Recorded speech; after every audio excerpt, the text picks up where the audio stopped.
मैं वैद्य मनोज शर्मा, आपका आरोग्य मित्र, आपके अपने इस YouTube चैनल सुफल हर्बोरियम पर आपको प्रणाम करते हुए आपका स्वागत करता हूं एक नए विषय के साथ में। विषय बहुत ज्वलंत है, बहुत जिज्ञासा वाला है।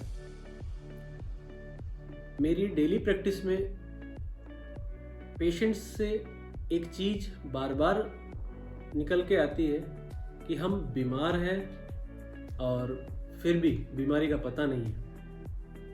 थंबनेल भी हमने इसीलिए यही डाला है कि ये कन्फ्यूजन हमें क्यों हो रहा है। डॉक्टर्स कभी कभी तो ऐसे बता देते हैं कि ये साइकोलॉजिकल परेशानी हो रही है, लेकिन ऐसा नहीं है। वस्तुतः हम बीमार होते हैं, लेकिन कभी कभी हमें किसी बीमारी का नाम नहीं दे पाते हैं, ऐसी समस्या महसूस होती है।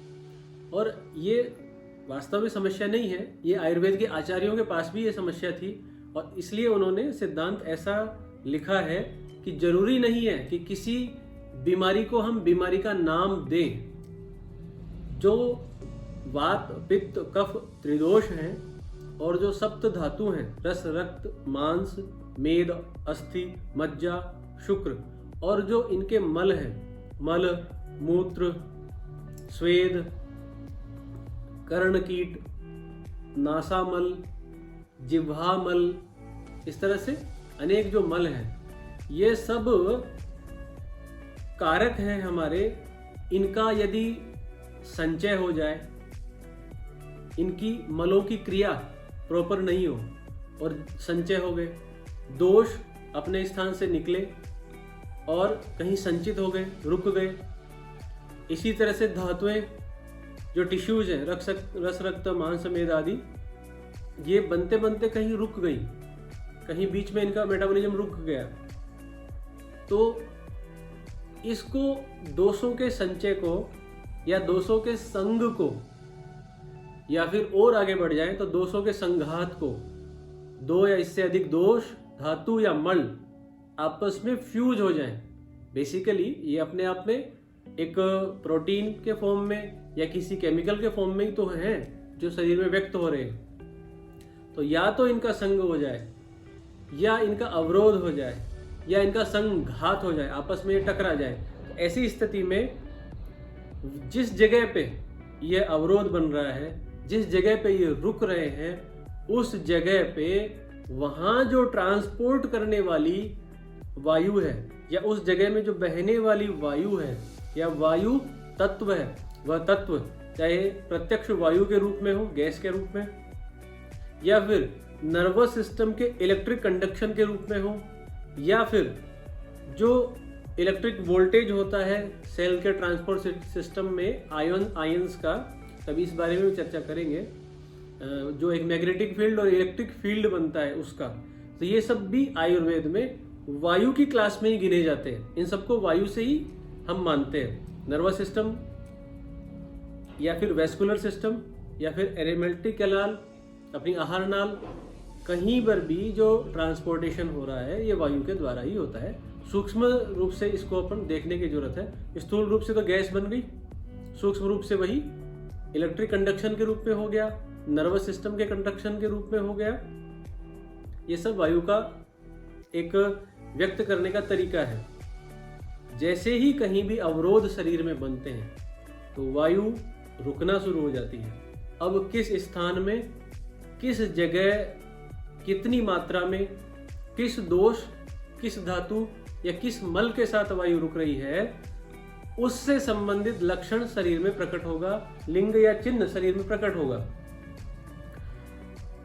ऐसी अवस्था को बीमारी का नाम हम नहीं दे पाते, और वह वायु तत्व या वह वायु दोष चाहे स्थूल रूप में गैस के रूप में हो या फिर नर्वस सिस्टम में वोल्टेज इलेक्ट्रिक कंडक्शन के रूप में हो, हमें यह समझ में नहीं आ पाता है कि ये बीमारी किस कारण से हो रही है।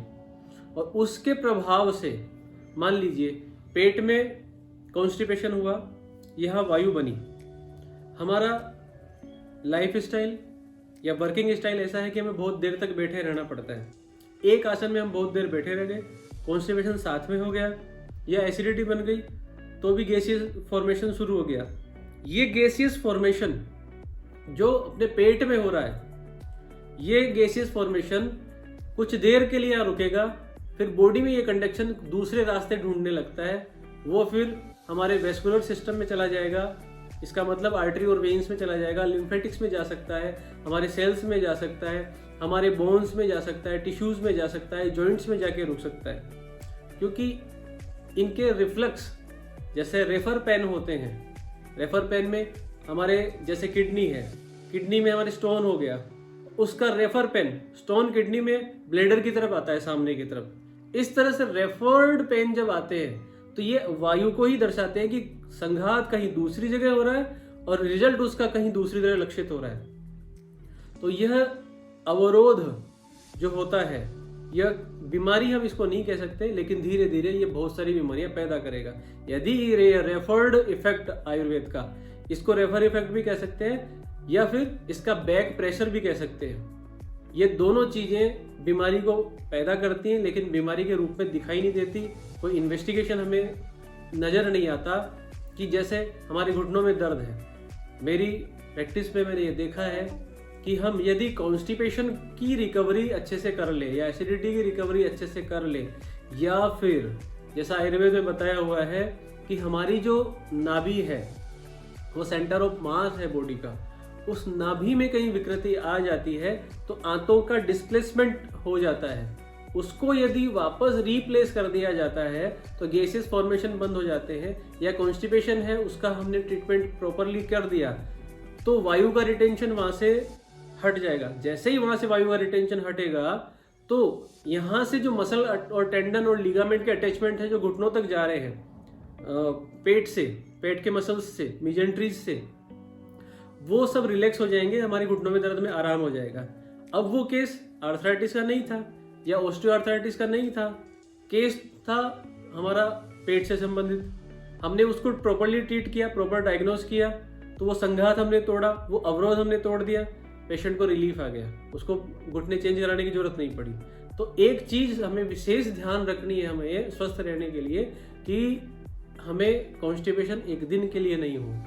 फूड पाइप में या पूरी एलिमेंट्री कैनाल में जितने समय के लिए फूड रहना चाहिए उतने समय के लिए रहे और प्रॉपरली वो इवैक्यूएट हो जाए समय से। संघात कहीं भी नहीं रखना, ये संघात पेट में ही नहीं, जैसे हमारे साइनस है, एक तालू में होता है, दो इधर है दो ऊपर है, तो ये साइनस में यदि कफ का संचय हो गया तो हम जो सांस ले रहे हैं वो सब प्रोसीजर डिले हो जाएगा, ऐसे ही सांस छोड़ने का प्रोसीजर डिले हो जाएगा। वहां दोष जब इकट्ठे हो जाते हैं तो यहाँ भी वायु बनना शुरू हो जाएगी। तो उसका पहला चिन्ह तो यहीं पे ऑब्स्ट्रक्शन के रूप में या फिर यहाँ के मसल्स में पेन के रूप में आ जाएगा। उसके बाद उस वायु के प्रभाव से और पेट में जो अग्नि विकृत हो रही है, क्योंकि ये कफ कंटिन्यू पिघल रहा है बॉडी अग्नि के द्वारा, बॉडी के इम्यून रेस्पॉन्स से, और बॉडी में हमेशा एक थकान जैसी, हरारत जैसा, हल्की फीवरिश जैसा बना के रखेगा ये कफ। तो इस तरह से दो उदाहरण से मैंने आपको बताया ये संघात हमें या ये संघ दोषों का या दोषों की रुकावट हमें रोकनी होती है, और ये बीमारी के रूप में हमें नहीं आती। सिंपल एक रुका हुआ प्रोसीजर है, कहीं ना कहीं कोई चीज रुक गई तो आ गया।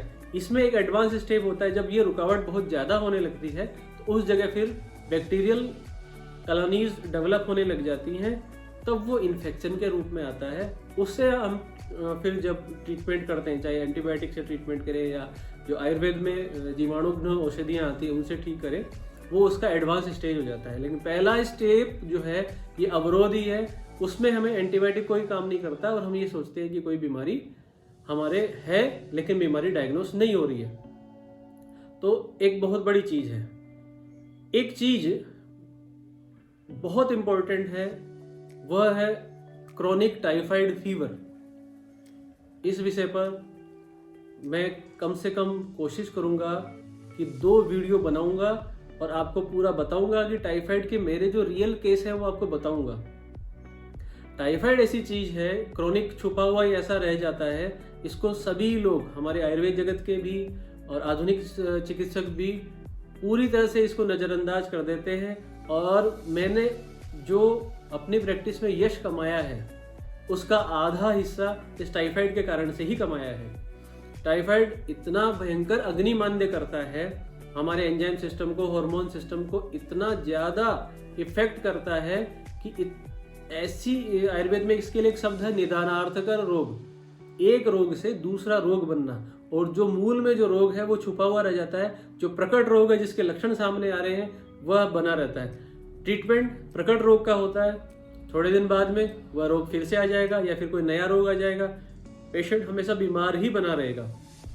तो ये मेरा आग्रह चिकित्सक वर्ग से है, चाहे किसी भी पैथी के वो हों, इस विषय को जरूर जब वो अपना ट्रीटमेंट प्रोटोकॉल करें, उससे ठीक पहले जब इन्वेस्टिगेशन का जब टाइम होता है, इस पे विशेष ध्यान दें। और यदि जैसा मेरा अनुभव है, सभी लोग इस तरह से प्रोटोकॉल को फॉलो करेंगे तो लोगों का बहुत लाभ हो पाएगा, बहुत सारा पैसा, बहुत सारा समय लोगों का बचेगा उनके ट्रीटमेंट में।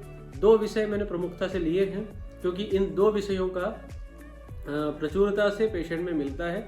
वायु का विषय जो रुकने का, अवरोध का, मैंने इसलिए लिया कि एक सूत्र आयुर्वेद में है, वायोर धातु क्षयात कोपो मार्गस्य आवरणेन च।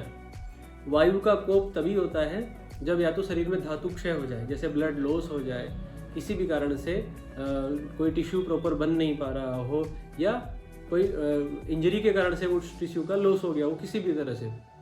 और दूसरा मार्गस्य आवरणेन, वायु के मार्ग कहीं से रुक जाए। तो इसलिए ये 2 विषय मैंने लिए, टाइफाइड और अवरोध के, संघ के। ये 2 विषय बहुत महत्वपूर्ण है और इससे हमें जो पेशेंट्स हैं उनको भी ध्यान रखना है, और चिकित्सकों से भी मैंने विशेष आग्रह किया इन 2 विषय के लिए। इससे लोगों का बहुत भला होगा। और इस डिजिटल प्लेटफॉर्म पे आपके सामने उपस्थित हुआ हूँ, तो स्वास्थ्य का एक सूत्र, जैसा मेरा एक मन में भाव रहता है और मेरा नियम भी है, आपको मैं बताऊँ, तो उसका एक छोटा सा विषय मैं आपको निवेदित कर देता हूँ। आजकल प्रवृत्ति हमारी ऐसी बनी हुई है कि हम हमारे स्कैल्प में या हेयर्स के रूट में कोई भी ऑयल की मसाज नहीं करते हैं। शैम्पू, कंडीशनिंग, मॉइस्चराइजर्स, ऐसी चीज़ें यूज़ करते हैं। ये जो आर्टिफिशियल चीज़ें हैं, ये हमारे स्कैल्प के स्किन और जो स्किन के सारे जो लेवल्स हैं, उन सब में भयंकर ड्राइनेस करती हैं। अकेला इनका प्रयोग हमें बहुत नुकसान देता है।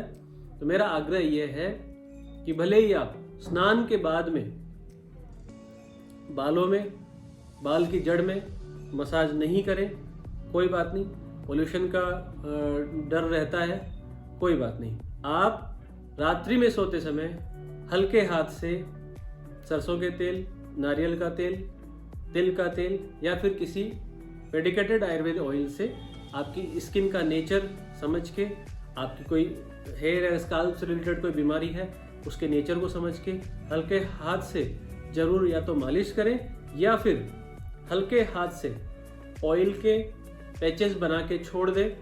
रात भर आपकी स्किन उसको एब्जॉर्ब करेगी, आपकी स्किन की, स्काल्प की ड्राइनेस खत्म होगी, बालों का ओरिजिनल लस्टर वापस आएगा, बालों का टेक्सचर जो बना है वापस बनेगा।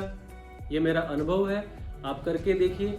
इसके अलावा इस ऑयल मसाज का स्काल्प में और बहुत सारे फायदे हैं जो मैं आपको किसी एक अलग वीडियो में बना करके जरूर बताऊंगा।